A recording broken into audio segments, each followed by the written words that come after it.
ఓం శ్రీ గురుభ్యో నమః. ఓం నమః శివాయ. శ్రీమాత్రే నమః. భక్తులారా, ఈరోజు జ్యోతిర్లింగాలు అంటే ఏమిటి, ఆ క్షేత్రాలు కథ గురించి తెలుసుకుందాం. భక్తులారా, 12 జ్యోతిర్లింగ క్షేత్రాలు. జ్యోతిర్లింగాలు అంటే హిందూ సంప్రదాయంలో శివుడు యొక్క పవిత్రమైన 12 జ్యోతిర్లింగ క్షేత్రాలు. జ్యోతి అంటే వెలుగు, లింగం అంటే శివుని ప్రతీక. ఇవి శివుని దివ్యమైన వెలుగు రూపాన్ని సూచిస్తాయి. మొదట సోమనాథ జ్యోతిర్లింగం. 12 జ్యోతిర్లింగాల కథలు ఒక్కొక్కటిగా వివరిస్తాను. సంక్షిప్తంగా కథలు చెప్పుకుంటూ వెళ్దాం. 1వ లింగం సోమనాథ జ్యోతిర్లింగం గుజరాత్లో ఉంది. చంద్రుడు దక్షుని శాపం వల్ల తన కాంతిని కోల్పోయాడని పురాణ కథ చెబుతుంది. శివుడిని ప్రార్థించగా చంద్రుడు శివుడిని తపస్సు చేసి ప్రార్థించగా శివుడు అనుగ్రహించి ఇక్కడ జ్యోతిర్లింగ రూపంలో వెలిశాడని నమ్మకం. 2వ జ్యోతిర్లింగం మల్లికార్జున జ్యోతిర్లింగం. ఇది శ్రీశైలం, ఆంధ్రప్రదేశ్లో ఉంది. శివుడు, పార్వతీదేవి తమ కుమారుడు కార్తికేయుడిని ఓదార్చడానికి శ్రీశైలంలో వెలిశారని కథ. ఇక్కడ శివుడు మల్లికార్జునుడిగా, పార్వతీదేవి భ్రమరాంబగా పూజింపబడతారు. 3వ జ్యోతిర్లింగం మహాకాళేశ్వర జ్యోతిర్లింగం. ఉజ్జయిని, మధ్యప్రదేశ్లో ఉంది. భక్తులను రక్షించడానికి శివుడు మహాకాళ రూపంలో ప్రత్యక్షమయ్యాడని కథ. ఇది దక్షిణ అభిముఖంగా ఉన్న ప్రత్యేక జ్యోతిర్లింగంగా ప్రసిద్ధి పొందింది. 4వ జ్యోతిర్లింగం ఓంకారేశ్వర జ్యోతిర్లింగం. మధ్యప్రదేశ్లో ఉంది.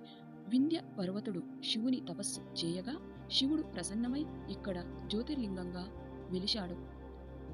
5వ జ్యోతిర్లింగం కేదార్నాథ్ జ్యోతిర్లింగం. ఉత్తరాఖండ్లో ఉంది. పాండవులు శివుని దర్శనం కోసం తపస్సు చేయగా శివుడు వారికి అనుగ్రహించాడని పురాణ కథ. హిమాలయాల్లో ఉన్న అత్యంత పవిత్ర క్షేత్రాలలో ఇది ఒకటి. 6వ జ్యోతిర్లింగం భీమశంకర్ జ్యోతిర్లింగం. ఇది మహారాష్ట్రలో ఉంది. భీముడు అనే రాక్షసుని సంహరించి భక్తులను రక్షించిన తర్వాత శివుడు ఇక్కడ వెలిశాడని కథ. 7వ జ్యోతిర్లింగం కాశీ విశ్వనాథ జ్యోతిర్లింగం. వారణాసి, ఉత్తరప్రదేశ్. కాశీ నగరం శివునికి ఎంతో ప్రియమైనదని ఇక్కడ శివుడు విశ్వనాథుడిగా భక్తులను కాపాడుతాడని విశ్వాసం. 8వ జ్యోతిర్లింగం త్ర్యంబకేశ్వర జ్యోతిర్లింగం. మహారాష్ట్రలో ఉంది. గౌతమ మహర్షి ప్రార్థనతో గంగాదేవి ఇక్కడకు వచ్చిందని శివుడు త్ర్యంబకేశ్వరుడిగా వెలిశాడని కథ. 9వ జ్యోతిర్లింగం వైద్యనాథ్ జ్యోతిర్లింగం. జార్ఖండ్ సంప్రదాయంలో రావణుడు శివుడిని ప్రసన్నం చేసుకోవడానికి ఘోర తపస్సు చేశాడని శివుడు వైద్యుని రూపంలో అనుగ్రహించాడని కథ.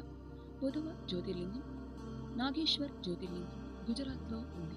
సుప్రియ అనే శివభక్తుడిని రాక్షసుడి బారి నుంచి రక్షించడానికి శివుడు ప్రత్యక్షమయ్యాడని కథ. రామేశ్వరం జ్యోతిర్లింగం తమిళనాడులో ఉంది. లంకకు వెళ్లే ముందు శ్రీరాముడు శివుడిని పూజించడానికి లింగాన్ని ప్రతిష్ఠించడానికి రామాయణ సంప్రదాయం కథ. గ్రిష్ణేశ్వర జ్యోతిర్లింగం 12వ జ్యోతిర్లింగం గ్రిష్ణేశ్వర జ్యోతిర్లింగం మహారాష్ట్రలో వెలిసింది. గుష్మా అనే భక్తురాలి భక్తికి మెచ్చిన శివుడు ఆమెకు అనుగ్రహించి ఇక్కడ జ్యోతిర్లింగంగా వెలిచాడని కథ.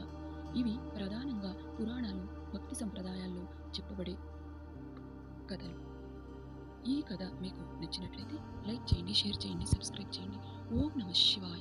ఓం నమః శివాయ.